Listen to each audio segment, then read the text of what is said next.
High unemployment rates, rising inflation, spiraling food and petrol costs, and constant power cuts. These are just some of the issues that South African workers have with the government, and they want them to be addressed. Across South Africa yesterday, pockets of union workers embarked on the national shutdown to get the government to realize the plight of financially stretched workers.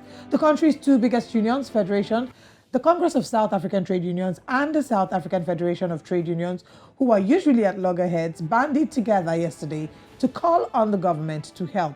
Their issue is simple. The rising cost of living in South Africa is putting immense financial pressure on ordinary people. The solution is that the country's leaders must step up. But will the government heed their call and come to their rescue? On Breakfast Central this morning, we have SAFTU President Ruth Mpokesu to unpack all of this. Thanks for joining us. Thank you so much, and good evening to your viewers. All right. It's good morning for us here in Nigeria, but thank you so much for joining us. There are lots of issues that have come up, Ruth, and crippling workers financially in South Africa. It's just really a sad situation, but bring us up to speed. What is the biggest issue around this national shutdown? Okay. No, thank you so much for inviting us. Let me start by raising this, that the workers, working class and the poor in South Africa have been under severe attack in the recent past by the government of South Africa. And we decided as SAFTU, in consultation with other working class formation, that we cannot just fold our hands and pretend as if like the situation it's normal. And we decided to convene a national shutdown yesterday. And I must indicate that it was a very successful national shutdown. Among other issues that we are raising as our grievance, like we've also submitted the list of grievances together with the demands to the government. We are challenging the cost of living that is continuously spiraling. We can just give an illustration that the food of basket per month, it is now costing more than 4,000 rands a month. And for an individual who is earning a minimum wage of 4,300, it's not going to be possible for that particular individual to survive. And when looking at the cost of petrol, that is continuously increasing.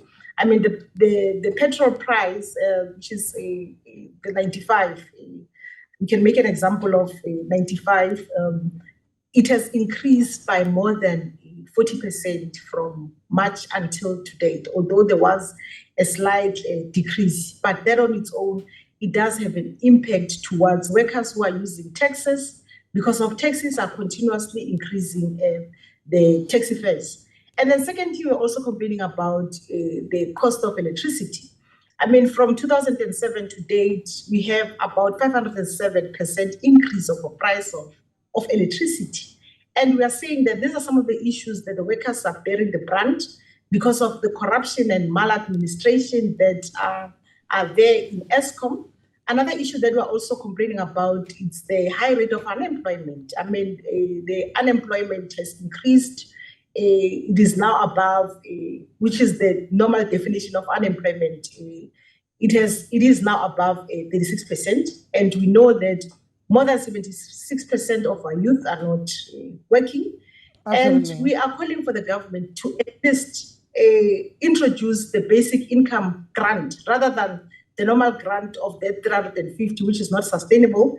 And most of the citizens of this country are not even receiving that basic income grant. You're speaking about a grant, Ruth. That we are also, it's interesting that you're speaking about a grant. I'd like you to share your thoughts as regards the COVID grant that the government had introduced. Is this something that, is it something that is exciting? Is it something that has profited the people of South Africa? I mean, 350, like I said, that the cost of the food basket, it's 4,700 per month. If they are introducing that 350 COVID grant, I mean, it's not even dealing with the basic necessities of an individual. Because of an individual, with that 350, it does illustrate that a person must spend something like 12 rands a day. That is not justifiable and not possible. Hence, we are saying that at least there has to be a basic income grant, a minimum And it has to apply to everyone, not how the manner in which this 350, that it does have its own administrative nightmares, and to such an extent that most of the people, they're not even receiving it. We are saying that at least 1,500.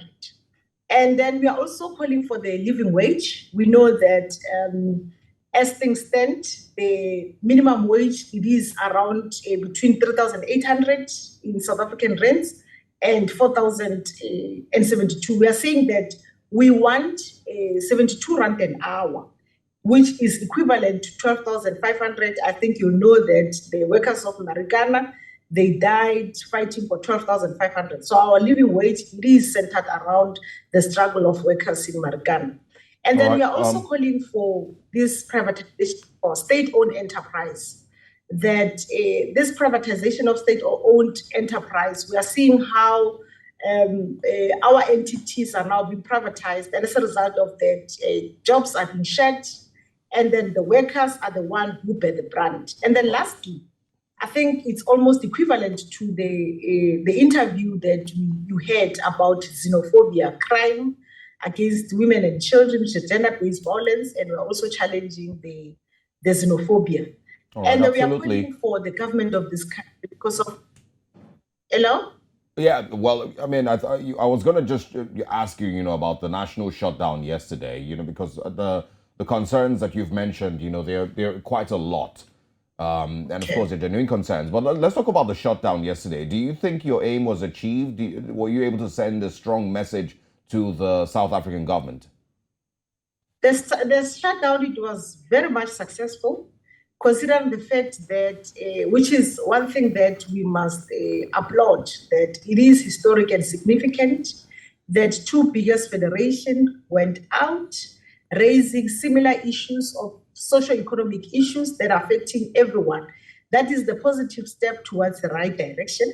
And the turnout yesterday, we very much happy about it. Against the train system that is not working. We know that in the past, when we are having demonstrations of that nature, we would rely on the train system. But the turnout in all seven provinces where we had demonstration, we are very much happy.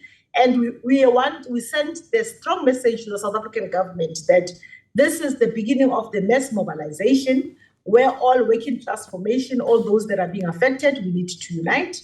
And currently, as we speak, there's a wage offer of 2% that is before the public sector workers.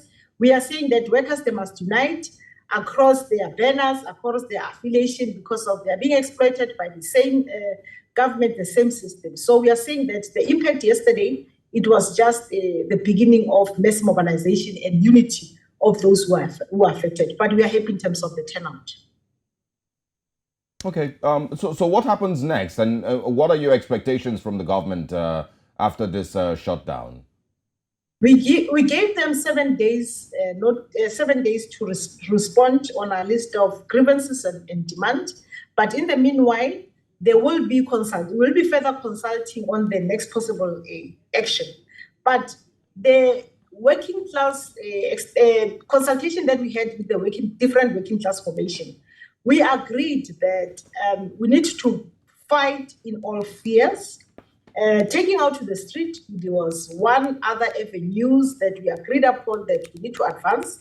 And then among other issues, you would recall that SAFTU in its inaugural Congress, we spoke about the importance of having a political formation, because we are of the firm view as SAFTU that all these things that are happening are as a result of political discussions that are taken by the government of South Africa.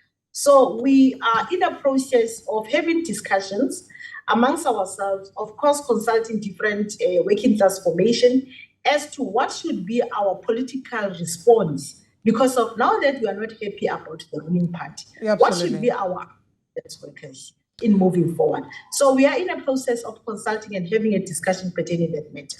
All right. Thank you so much, Ruth Mtoklotsi, for your time this morning. We hope that the demands of the South African people are being met and that things are better for South Africa. Thank you so much, and thanks for inviting us. Thank you.